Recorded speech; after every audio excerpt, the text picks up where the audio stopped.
Biological mother abandoned me at 10, so I was raised by an amazing surrogate. Now when I'm 18 she's back, wanting to reconnect after I inherited grandpa's mansion. Hello everyone, my name is Daniela, 17F. I live with my surrogate mother, Sia, 45F. I consider her my actual mother instead of my biological mother who abandoned me when I was 10. My biological mother, Eli, 41F, and my father were in love. However, their life goals were a bit different. Eli did not want to give birth, but my father desperately wanted to be a dad. Finally, they decided that they would just get a surrogate to deliver me. And that is exactly what happened. Throughout my childhood, my mother wasn't really present. Eli comes from a very rich family, so she just hired nannies for me who took care of me. On the other hand, I was the apple of my father's eye. He adored me and tried to spend as much time as he could with me while also being busy with work. I remember missing him during the daytime when I had to spend time with my nanny instead of my family. We lived in a mansion owned by my grandpa, and it usually got lonely for me during the daytime. However, life became a whole lot more difficult when my dad got into a car crash when I was about 8. I remember Eli crying a lot, and on one occasion I remember how she threw me out of the living room because I was annoying her. After my dad's death, everything was worse. I felt more alone than before. My mother soon moved on from my father. While I was stuck in the huge mansion, my mother would go and party, buying herself expensive dresses and socializing. I felt very neglected, especially because my nannies weren't the most empathetic women either, and Eli didn't really care about how they treated me. I guess I became too much of a burden to her by the age of 10 when I became more and more vocal about my horrible nanny who usually used to lock me in my room while she watched television in the other room. She rarely let me out to play and make friends, further causing me to feel lonely. My mother had had enough and she told me how much she regretted having such an annoying kid. I clearly remember her telling me that she should just get rid of me. And she did. Within 2 weeks a lady came up to pick me up. I had been very scared, but I remember not crying even once, but I really wanted to. I was scared that she would be mad like Eli if I cried in her presence. However, that woman changed my life. She made me slowly come out of my shell and realize that feeling emotions out loud was completely normal and healthy. I found out that she was my surrogate mother, Sia. For the sake of this post, I will call her Sia, instead of Mom, which I usually call her because she is my mother in every sense of the word. Sia was everything that Eli was not. She was warm, she was loving, and most importantly she liked having me around. It didn't take me long to start calling her Mom, especially because I was love-starved at that point, and she was the first person to show me such love in 2 years ever since my dad's death. She played with me, she looked out for me. She even taught me how to cook, which is what I will be pursuing in my life. She ignited the passion for cooking I currently have. She supports me in every aspect of my life, even to the state. I remember that I first trusted her after she helped me assemble my books on the bookshelf she had gotten just for me. At my house with Eli, I had plenty of books and bookshelves, but with Sia, I realized their real worth. Sia wasn't rich, but later found out that Eli paid Sia monthly to take care of me and to keep her mouth shut about me. When it had been a few months and I and Sia had started acting like actual mother and daughter, she had gone back to Eli to ask for my full-time custody. Eli had gotten rid of me without even batting an eye, as if Sia had done her a favor by taking me away. We lived comfortably on Eli's money for almost 8 years, until she tried to come back into my life. I had been home alone yesterday when Eli had shown up at my door. Initially, I hadn't recognized her at all, however, eventually I did. I didn't want to welcome her in but knew that Sia would be very disappointed if I did not greet a guest, even if the guest was someone I wasn't thrilled to see. With respect, I immediately called Sia to come over. In the time it took Sia to come over, I offered Eli water while she looked around the house with a disgusted look. I looked around with her, trying to see everything from her perspective. Our living room was rugged but homey. It was enough for me, Sia. It wasn't anything like Eli's living room in that mansion, but it was enough. By the time Sia arrived, I was feeling very uncomfortable with the woman who was actually my mother but had never treated me like her daughter. Eli demanded that I go back with her. The demand came so out of the blue that I took a step back. I was so confused and didn't understand where the sentiment was coming from. But most importantly, I was afraid that Sia would give me back like Eli had abandoned me. I am ashamed of feeling that way, as Sia immediately shot that offer down. She reminded Eli that she had handed over my custody to her, and in the eyes of the law, I was Sia's daughter. Eli says that she knows that she has signed those papers, but she wants me to come back. She readily offered Sia a hefty sum of money that I won't mention here. I and Sia were taken aback by Eli's emotionless behavior. Sia took a deep breath as if she was getting ready to talk to a toddler who was insisting on buying a toy they couldn't have. Sia told Eli that she had no rights to me and that she was not going to let me take me away from her whatever the amount of money she offered. I felt so relieved when she made that clear to her. Eli stood determined and said that it wasn't her decision to make and rounded on me. I was furious when she asked me if I would like to return with her, as if she had ever shown me any kind of love.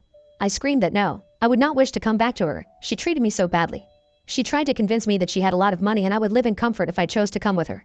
I told her that if she thought that it would convince me to go with her, she was crazy and knew nothing about family. Eli sighed as if we both were being unreasonable and told us that she would leave her mobile number behind for when we changed our mind. She also mentioned that the money she was offering was negotiable. Can you believe the audacity of my biological mother? What a bitch. How dare she just show up at my house a few months before my birthday, and she treated me without any emotions too, like I was just a minor annoyance she wished not to have to deal with. But that doesn't make sense, because if that were true, why would she be here at all? What were her real motives? Does she really want to reconnect or feel guilty for abandoning me? Honestly, if that were true, I don't think I would return back with her. I love Sia too much. She is my mother. I have seen her reading college pamphlets for culinary arts behind my back. She was the one trying to get me a job at a restaurant that her friend owned.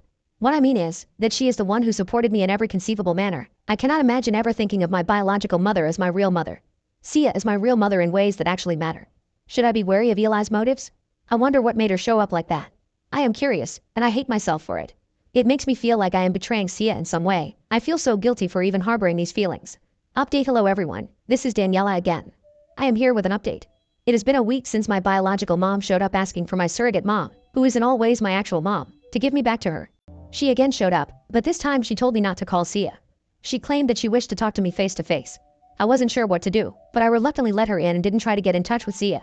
I wasn't sure what the protocols were for such a weird and uncomfortable situation, so I was relieved when Eli took over the conversation. She told me that she had missed me. All her hostile behavior and superiority were gone at this moment. She sounded calm and collected, and like she meant everything. This almost made me lean forward to hear everything she had to say to me. She claimed she understood that she was a horrible mother to me, that Sia was probably better than her, so why would Elle ever wish to return to her? But she begged me to reconsider at least reconnecting with her. She claimed that she just wants to be a mother to me like she never was in my childhood. She wishes for another chance. I wasn't sure how to react to that, so I remained silent. She took that as a no and sighed. Eli said that I don't have to decide right now. I don't even have to decide to move back with her and be her daughter.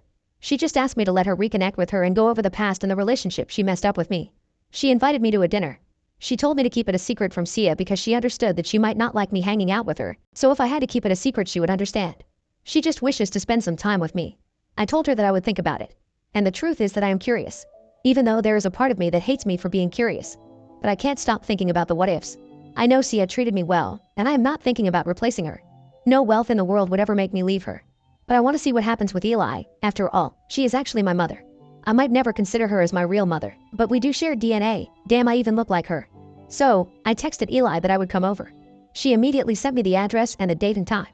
I have even come up with an excuse to give to Sia. I will tell her that I'm going over to dinner with a bunch of friends. My best friend would even lie to her if I tell her and Sia calls. I don't think Sia would be suspicious because I hang out like this with my friends all the time. Update. Hello everyone, this is Daniela again. Today I went to my biological mother's mansion, and to my surprise it was supposed to be a family dinner. Even my grandpa, Tobias, 72M, was there. I don't remember meeting him for about a decade. I was overcome with emotion when I saw him and he saw me. He embraced me immediately. I remember him carrying me on his shoulders when I visited him. There were a few uncles and aunts at the dinner as well. I didn't completely remember them, but I could remember flashes of them in my memories. However, they all talked to me very normally, which I found absurd. I had initially thought that they were embarrassed that I had been abandoned by the family. But then Eli started making up lies about how I was about to start university for business studies and how she was proud of me. That's when I realized that no one on the table except for me and Eli knew that I had been abandoned when I was 10. When an aunt from across from the table asked about my schooling, Eli interrupted from my side. Apparently, she had told her family that I had been at a boarding school abroad for the past 8 years. This all made me so uncomfortable and disgusted by her that I just wanted to leave and maybe cry. I think a cousin of mine, Brianna, 18F, realized that I was getting overwhelmed by everything, and so she asked me if I would like to come to the backyard. I nodded and followed her out to the pool to take a breath. The mansion was huge, even bigger than what I remember from my childhood. The garden itself was huge and led to a tennis court and a swimming pool side by side.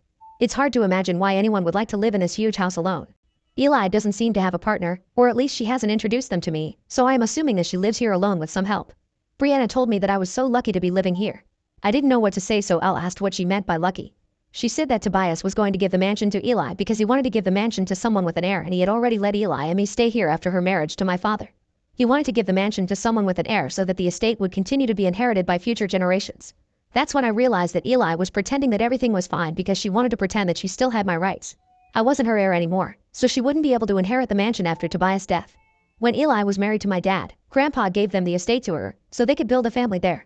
As Grandpa's health was deteriorating, he wanted to finalize his will, and so in the past weeks, he had called a family meeting. He asked Eli where I was, as no one had heard about me for 8 years. Eli lied and said that I was out of the country for studies. Grandpa announced that he was glad to leave the estate with Eli since she was a single parent, and said they'd be coming over for a family dinner to meet me. This realization made me feel so used and angry. It was clear that once Eli got the estate, she had no intentions of wishing to reconnect with me. She just wants to use me to get the mansion. And I plan to not let that happen. Update. Hey guys, this is Daniela again. I did something about my biological mother's greed today. Let me catch you up about what happened since I returned until today. Last week when I came back home, Sia could tell that something was wrong. I tried to hide everything, but she's so warm and gentle as if she was afraid that I would run away or something. And I burst out crying and telling her everything I had found out that evening. I was shocked to find out that she wasn't mad at me. She revealed that she would have let me go on dinner with Eli if I had only asked her. I told her everything, from my realization to my regret of ever going to the dinner with Eli. If I hadn't shown up, Tobias would have been suspicious and asked about me, and maybe he wouldn't have given the estate to Eli. And I wouldn't have felt the way I did that day, used and then discarded. I'd begged Sia to tell me if she knew where Tobias lived. I told her about my wish to set the record straight and tell my grandfather about Eli's truth. She was reluctant in the beginning, but I was adamant and she agreed. She told me that she had once gone to his estate to meet Tobias at his request. She kind of remembered where it was, however, it had been 18 years, so she wasn't really sure. I was eager to take the chance and we decided to go next weekend. Today Sia drove me to where she had gone to meet Tobias. Once she parked in front of the car, she was sure that this was where he lived. I also saw the last name displayed on the gate and knew that I was in the right place. She stayed in the car and told me that she would wait for me while I went in. Tobias was shocked to find me there. He was looking at the backyard in his wheelchair and didn't know of my arrival. He smiled at me kindly and said that I had just met him on a bad day, that's it. I think he was trying to reassure me that he was alright. He doted on me a bit, asking me if I could like something to drink, and then he forced his guard to get me my favorite candy when I was a kid. Coincidentally, it was still my favorite candy. I think he was just glad that someone had come to ask after him. I don't think many of his family do that for him often. I took a deep breath before I told him that I was there for a reason. I revealed that Eli wasn't my guardian. He was confused and I told him that she had signed my rights to my surrogate mother, Sia, 8 years ago and abandoned me.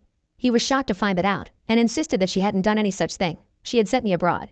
I told him that I was here with Sia who was waiting for me just outside the house. He was quiet for a long time and I didn't know what else to do. So, I stood up and bid him goodbye. As I was walking towards the door he asked if I would ever come over again.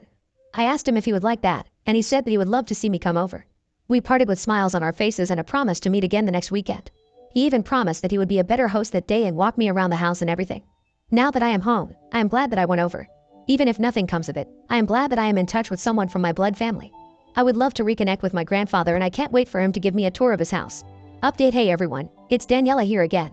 A few months have passed since I reconnected with my grandfather. 3 months ago, I went back to my grandpa's and he gave me a house tour and we had a great time. Ever since I started going to his house every weekend. I turned 18 at this time and my grandpa gave me a car after asking Sia if he could. I was delighted and promised him that I would drive it to him every weekend, and I did.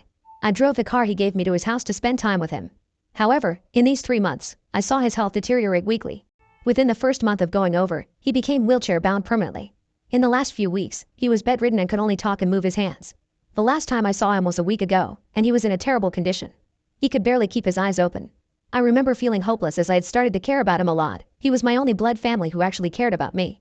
I spent that day reading him my favorite book, hoping that he could hear me or at least feel that I was there. I went back promising him that I would return the next day, even though it was a Monday. However, that night he had to be taken to the hospital and I wasn't allowed to meet him. He died 2 days later, and his son, my uncle, was there with him. Today was his funeral and I had come too. I was a mess and crying nonstop over Sia's shoulder. Tobias had really touched my soul in the last 3 months. I just wish I had known him this deeply for longer. I just couldn't stop thinking about the time I didn't have with him because of Eli. I hated seeing her fake her tears at the podium. Maybe she wasn't faking it, but I still felt bitter in regards to her.